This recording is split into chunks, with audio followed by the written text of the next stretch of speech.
Let's study something today. Why when people focus on themselves,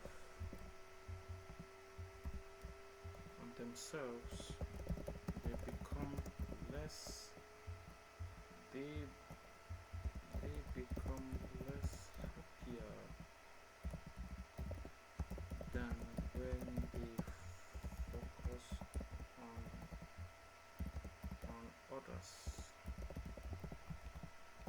Have you ever thought about, like, take for example, right, there are a lot of people, like, take for example, if you look at communities and countries where the GDP per capita is like $80,000 per person.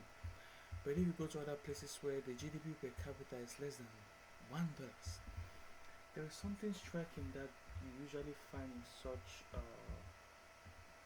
areas. What happened here? There's something striking that you usually find in such areas, and the striking part of it is that um, the people who are living in areas with GDP per capita of less than $1 mm, are usually more happier than people who live in areas with GDP per capita of more than $87,000 per person, or even $60,000 per person. And you'll be like, how can that be? You know, you can tell yourself like, hey, I thought the more richer you are, or the more richer you become, the more happier you become. But it's not so. Let's see what ChatGPT has to say. So I asked ChatGPT, why when people focus on themselves, they become less happier than when they focus on others? See what ChatGPT says. Because the human brain is not designed to make me the center of attention for a long period. Good question. You know, a human brain is not designed to make me the center of attention for a long period. When it is a system that keep us safe get activated instead of system that make us content. So another reason why, before we even go into it, one of the reasons is because when you focus on me, you tend to activate what we call cortisol, the hormone of cortisol for fight. You know, the sympathetic nervous system, in which keeps you alerting. You know, so when that is activated, it causes a decrease in serotonin and even oxytocin, those hormones that are meant for stableness. So let's go into it. One, self-focus turns the mind into a judge. When attention turns inward, the brain automatically starts evaluating, comparing, correcting. This activates error detection and threat monitoring circuit, the medial prefrontal cortex, the anterior cingulate cortex or something. These circuits evolve as to what's wrong, not what's pleasant. So self-focus equals constant micro-criticism equals emotional tension. Even positive self-focus becomes fragile. Am I doing well enough? Am I maintaining it? Two, another reason to be, am I maintaining it? Then let's take an opposite of when your focus is not on you but is on others. So other focus quits the rumination. Focusing on others pull attention out of repetitive thought loops, reduce self-reliance, noise, anchors awareness in the present. This is why people feel lighter when listening deeply, when helping, when teaching, when caring. You know, happiness increases not because others give something back, but because the mind stops circulating itself. And also, happiness also increases because our bodies were designed not for us, not for the needs of us, but for the needs of others. That is why you can only secrete oxytocin hormone when you give, not when you receive. When you receive the hormone secreted is dopamine, the reward hormone. Like let's say you reward an exam, you pass the exam, you receive high dopamine, you're happy, then it goes back down. You know, but when you give, right, you release what we call your body. What you releasing? Is it epinephrines? More epinephrines, as in more epinephrines for which reduces inflammation, and also painkillers too, then serotonin, then oxytocin, all of those hormones, then that makes you feel so good. Have you ever asked yourself, why is it that when you lend something to somebody who is in need, instead of that person to feel good, you the one that you're lending that thing to the person, you are the one feeling good instead. It's really interesting.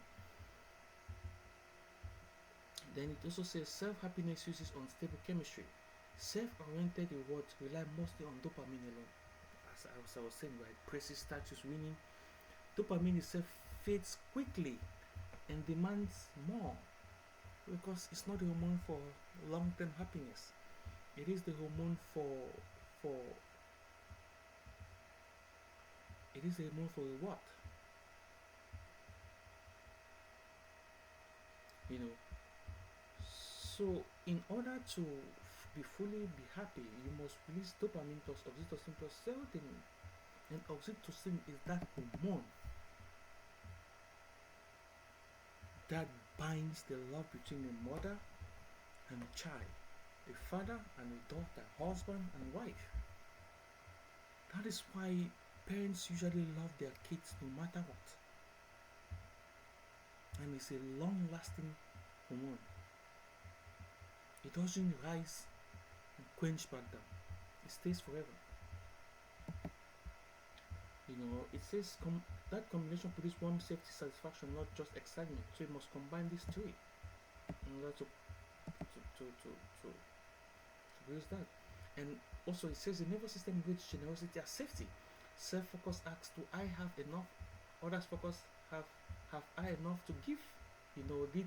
This signals raises vagal tone, lower cortisol levels, slow heart rate. And if the more your focus on the cortisol, the more your body focus on the sympathetic nervous system, the more you reduce autophagy, and cortisol too reduces is it how they call it, telomeres, which are in charge of DNA extension. Is it DNA extension? And which are in charge of what's that? Keeping you younger.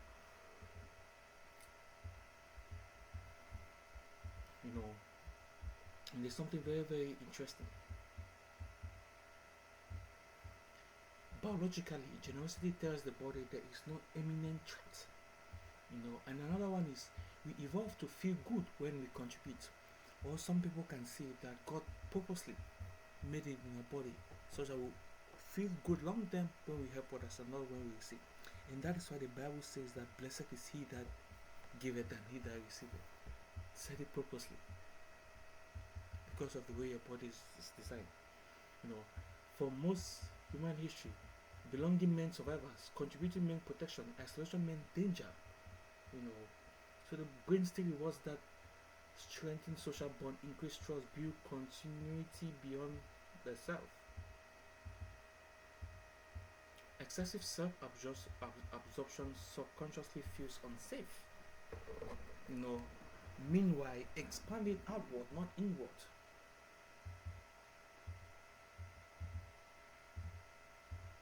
The self is small, changeable, vulnerable. When happiness depends all on me, it becomes unstable. Why does it become unstable? It becomes unstable because the happiness is fueled by dopamine.